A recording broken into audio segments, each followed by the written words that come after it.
আমি মারা যাব। এইসব বুদ্ধি থেকে মুক্ত হওয়ার জন্যে ওই যে বাঘের মতো, বাঘকে গুরুদেব গুরুদেব বলছেন তোমার হৃদয়ে তো তোমার ইষ্ট বসে আছেন, এখানে ধ্যান করো।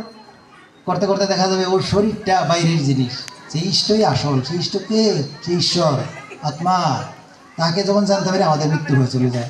এটা তো আমাদের লক্ষ্য। সমস্ত সাধনার লক্ষ্য হলো মন শুদ্ধ করা। শুদ্ধ করলে আমাদের এটা উপলব্ধি হবে।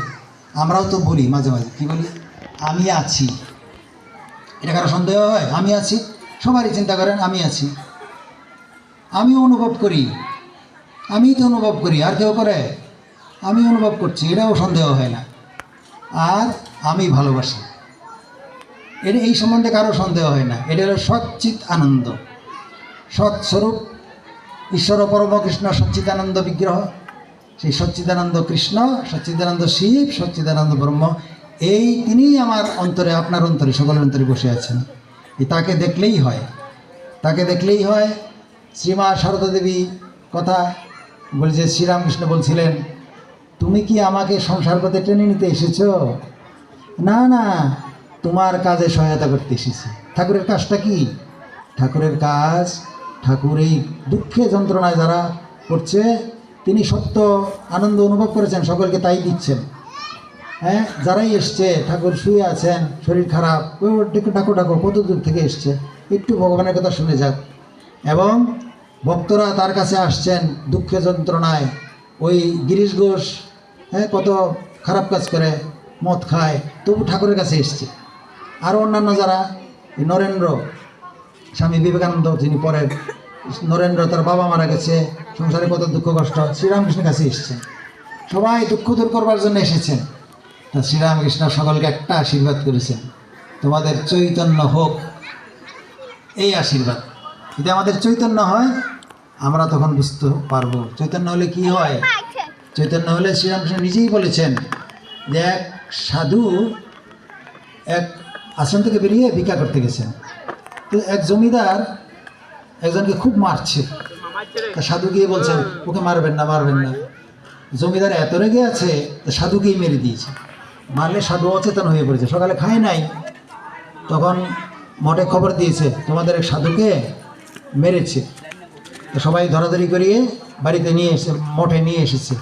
তারপরে মাথায় জল দিচ্ছে। তা জল দিতে দিতে দেখি, মুখে দুধ দিয়ে দেখি চেতন হয়েছে কিনা। মুখে দুধ দিতে দিতেই চেতন হয়েছে। আরেকজন জিজ্ঞাসা করছে, দেখি দেখি, আচ্ছা তোমাকে কে মেরেছে? তোমাকে কে মেরেছিল? বলছে, যিনি আমাকে দুধ খাওয়াচ্ছেন তিনিই মেরেছেন। এই তার চৈতন্য হয়েছে যে জগতের সব সর্বত্রই ভগবানই আছেন। ওই জমিদার রূপে ভগবান, ওই যাকে মেরেছে তিনিও ভগবান, আর যে দুধ খাওয়াচ্ছে তিনিও ভগবান। তার এই চৈতন্য হয়ে গেছে। এই চৈতন্য হয়ে চারটিখানি কথা ঠাকুর আশীর্বাদ করে গেছেন। তার জন্য আমাদের ওই ধ্যান জপ করতেই হবে। সেই ধ্যান জপ করা বা ভগবানের নাম গুণগান করা, এগুলি কিন্তু আমাদের করতেই হবে। কেন? জগৎ সংসার আমরা ধরে আছি, চিরদিন থাকবে না। বলছেন, যদুপথে কগতা মথুরাপুরী, বলছেন কে? এই রূপ গোস্বামী সনাতন গোস্বামীকে বলেছেন। সনাতন গোস্বামী তখন বাংলার নবাবের মন্ত্রী ছিলেন।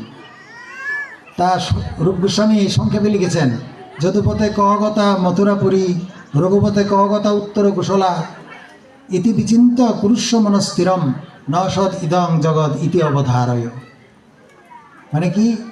সেই যদুপতি, যদুবংশের পতি শ্রীকৃষ্ণই বা কোথায়, মথুরাই বা এখন কোথায়? আর রঘুপতি সেই রামচন্দ্রই বা কোথায়? আর সেই উত্তর কুশল মানে অযোধ্যাই বা কোথায়? এইটা মনে করে তুমি ধারণা করো যে জগৎ অনিত্য, জগৎ চিরদিন থাকবে না। জগৎ চিরদিন থাকবে না, ভগবানই সত্য। সেই জন্য শ্রীরামকৃষ্ণ বলছেন, সৎ অসৎ বিচার করতে হবে। ঈশ্বরই সত্য, আর সব অনিত্য, আজকে আছে কালকে নাই। হ্যাঁ, এইরকম। এই জন্যে কী করতে হবে? আমাদের মনটা শুদ্ধ করতে হবে। তো আমরা বাইরে যতই পরিষ্কার পরিচ্ছন্ন হই,